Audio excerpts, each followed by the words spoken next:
What's going on, YouTube? And now that flagship season is finally over, I have to say, in my honest opinion, the Galaxy Note 8 is the absolute winner of this year's smartphone challenge.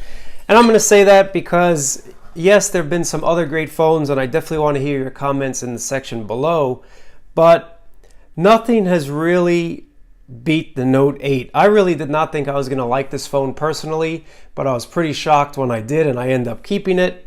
And the main reason why I ended up keeping it was the S Pen. The S Pen, even if you're just using it to mess around, creating memes, selecting things from the web, sending it over, writing live messages, whatever, this S Pen really makes the cell phone experience a lot better and a lot more enjoyable than just tapping on the screen. Believe it or not, the S Pen was the seller for me. And originally I did think this was too large of a phone to handle, but really it's not.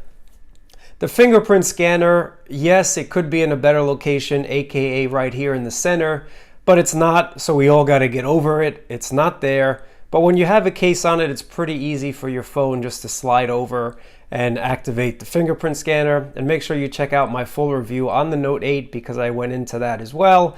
But also the iris scanner definitely works, and I use it in the cold weather where my iPhone X Face ID did not really work in the cold weather, but the iris scanner worked. So even though I had on a hat, was covering my face because why, it was 20 degrees in New York City, Face ID failed me. My iris scanner did not. It found my eyes and unlocked my phone in the cold.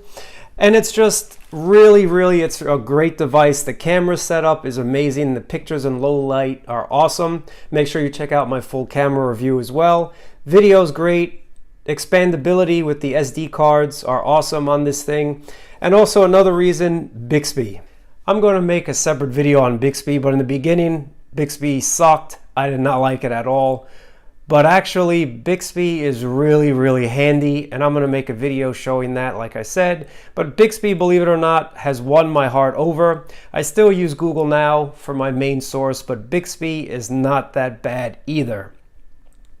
Another thing I like about this is Samsung gives you the full package. Samsung gave you fast wireless charging. Check out my review on the wireless charging test as well.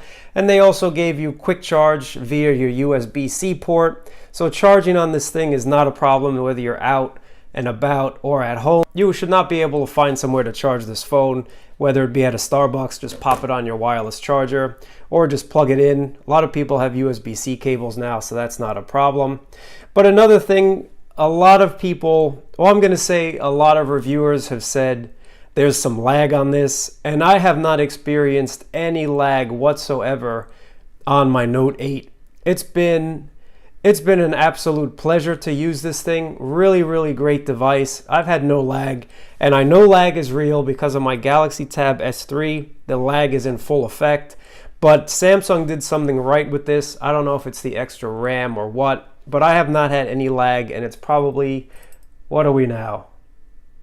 2.5, 3 months having this phone, and there's no lag. So very good, thumbs up to them. I can't wait for Android Oreo to come on this device. Another reason why this phone is still the king after so long. The screen on this phone is absolutely a beast. Outdoors, indoors, low light, no light, a lot of light. This screen will get you through the day, and you'll be able to see whatever you need to see in any lighting conditions. And yes, getting through the day with the battery has not been an issue for me at all. I definitely make it through most of the day. And as I mentioned, when I come home, I can do the quick 3 S's, charge this thing up, and I'm ready to go. So I haven't had any problems with this getting me through the day or having a problem where I'm kind of screaming at the phone saying, "You suck, where's the battery?" No problems whatsoever. So this has just been a quick video telling you why I think the Galaxy Note 8 is still the winner. And if you guys think differently, let me know in the comments down below what phone you think is the best one so far. But it seems like every phone that's come out has had some sort of issue. And for once, the Note 8 has had 0 issues. So just to go over the quick ones, essential phone, camera sucked, and it was a little laggy. They're definitely trying to fix that, so I'm not really going to hold that against them. You had the OnePlus 5, they just suck. You also had the LG V30, which was a great phone, but it's like it's a little too late. They just released their phones way too long after they announce them, so you kind of forget about them. And then also it has that blue tint issue, which I have not noticed on my Galaxy Note 8 at all. And that brings us to the Pixel 2 XL with the blue tint, with the burn-in, and with speaker problems. Like, it's just plagued with issues, and that was the phone that I was most interested in. But unfortunately, it's got way too many issues, so I'm going to pass on that one. And then you have the iPhone X, which I know is not an Android phone, but it's still a flagship, and we got to bring that into the mix. You got some people reporting the green line of death, so there's been some issues with that. This also has a blue tint if you shift it off access. And then Face ID for me has not been 100% perfect. I still would have liked to have seen a backup, maybe Touch ID where the Apple logo is, something as a backup, because Face ID has not worked for me all the time. And yes, I'm not saying the iris scanner is 100% perfect either, but we have the backup right there. So all around, guys, I think also with the price cuts, you can find this on T-Mobile for about $820. And then Samsung is also giving you guys a $200 credit, bringing that down to about $650. You really can't beat it. I think it's an all-around winner, and once you get over the screen size, it might be a little big for some people, but if you do like a bigger device, this is definitely the one to go for this holiday season. Let me know what you guys think in the comments below, and I'll catch you next time.